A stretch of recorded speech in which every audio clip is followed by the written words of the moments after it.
आज वित्त मंत्री जगदीश देवड़ा भी इस मीटिंग में शामिल होंगे। किन मुद्दों को वो रखेंगे और क्या सुझाव और क्या मांग हो सकती है मध्य प्रदेश की तरफ से?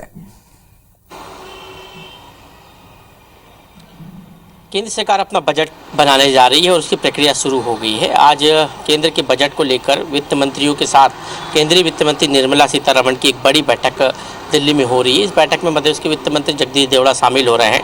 केंद्र से जो जानकारी मांगी गई थी उसके अनुसार राज्यों की फ्लैगशिप योजनाएं जो राज्यों में फ्लैगशिप योजनाएं चल रही है उसकी जानकारी मांगी गई है। इसके अलावा बजट में किन योजनाओं को लेकर क्या कुछ सुझाव हो सकते हैं उस पर भी राज्यों के वित्त मंत्रियों के साथ आज बैठक में केंद्रीय वित्त मंत्री चर्चा करेगी, क्योंकि बजट में कई बार केंद्र सरकार जब योजनाओं की घोषणा करती है ठीक उसी तरह की योजनाएं राज्यों में भी संचालित होती है और रिपीटेशन होता है, चूँकि राजस्व जो है राज्य और केंद्र का दोनों का ही मिलकर योजनाएं संचालित होती है।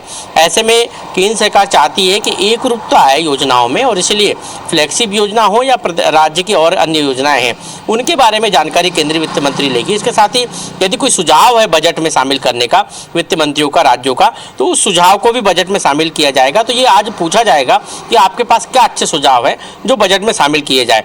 इसके साथ ही आज की बैठक में ये भी मुद्दा उठ सकता है कि केंद्रों से जो जीएसटी की राशि जो लेनी है राज्यों को, उसको लेकर कई बार जो है विरोधाभास की स्थिति हो जाती है। तो उस पर भी आज जो है केंद्रीय वित्त मंत्री से राज्यों के वित्त मंत्री चर्चा कर सकते हैं। तो ऐसे कई मुद्दे हैं जिन पर आज चर्चा होगी। मध्य प्रदेश के वित्त मंत्री जगदीश देवड़ा मध्य प्रदेश की राशि जो लंबित है केंद्र में उस पर चर्चा कर सकते हैं। मध्य प्रदेश की फ्लैगशिप योजनाएं जो है उसके बारे में जानकारी दे सकते हैं। जिस तरह मध्य प्रदेश में लाडली लक्ष्मी 2 योजना लॉन्च की गई है उस योजना के बारे में भी वो अपनी बात रख सकते हैं। पैसा एक्ट लागू किया गया उसको लेकर भी वहां पर अपनी बात रख सकते हैं। तो कई ऐसे महत्वपूर्ण विषय है जिस पर जगदीश देवड़ा केंद्रीय वित्त मंत्री के सामने अपनी बात रख सकते हैं। आप दोनों का शुक्रिया पूरी जानकारी के लिए।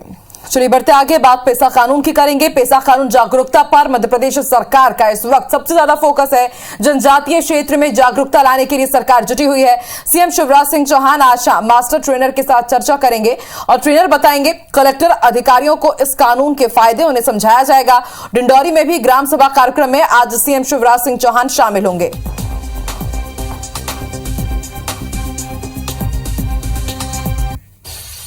और एक बार फिर से रुख करेंगे विवेक का, भोपाल से हमारे साथ लाइव जुड़े हुए हैं। विवेक, पेसा कानून तो पारित कर दिया गया है, लागू भी कर दिया गया, लेकिन यह समझा जा सकता है कि जनजातीय वर्ग, आदिवासी समुदाय इस वक्त मध्य प्रदेश सरकार के लिए कितने महत्वपूर्ण है कि पहले नियम कानून लागू किया जाता है और उसके बाद अब जागरूकता के लिए बाकायदा ट्रेनर्स को बुलाया जाएगा, वो मीटिंग करेंगे और आगे क्या एजेंडा है सरकार का?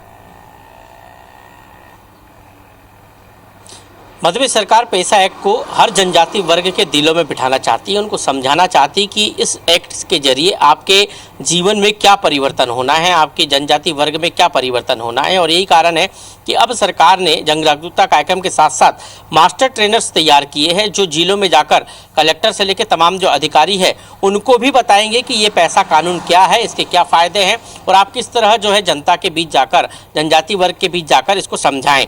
इसके साथ ही जो मास्टर ट्रेनर है वो जनता के बीच भी जाएंगे। ग्राम सभाओं के आयोजन तो हो ही रहे हैं। मुख्यमंत्री आज फिर जो है डिंडौरी में जाकर जो है पेसा एक्ट कानून के बारे में जानकारी देंगे। ग्राम सभा में वो बैठेंगे। वो खाटला सभा पिछले दिनों मुख्यमंत्री ने की थी। तो ऐसी कई कार्यक्रम में मुख्यमंत्री जन जागरूकता तो कर ही रहे हैं। बीजेपी के तमाम विधायकों को भी ये निर्देश दिया गया है कि वो जब भी अपने अपने क्षेत्रों में जाए तो वहाँ जन जागरूकता के कार्यक्रम के तहत पैसा कानून की जानकारी दे। लेकिन अब जो है मास्टर ट्रेनर्स के जरिए भी ये जानकारी जनता तक पहुंचाई जाएगी, जनजाति वर्ग तक पहुंचाई जाएगी। आज मुख्यमंत्री शाम को अपने दौरे से लौटकर जो है मास्टर ट्रेनर्स के साथ वीडियो कॉन्फ्रेंसिंग से इस एक्ट के बारे में चर्चा करेंगे, किस तरह वो ट्रेनिंग देंगे ये बताएंगे, क्योंकि मुख्यमंत्री खुद एक सहज सरल भाषा में जनजाति वर्ग को पैसा एक्ट कानून अपनी सभाओं में समझा रहे हैं। ठीक इसी तरह जो है मास्टर ट्रेनर्स को भी वो बताएंगे कि इस तरह यदि समझाएंगे तो जो है जनजाति वर्ग के लोग इसको समझ सकते हैं। तो कई कानून की जो पेचीदगियाँ हैं उसके बारे में भी जानकारी बताई जाएगी और ये भी बताया जाएगा कि कानून किस तरह आपके लिए लाभकारी है। शुक्रिया पूरी जानकारी।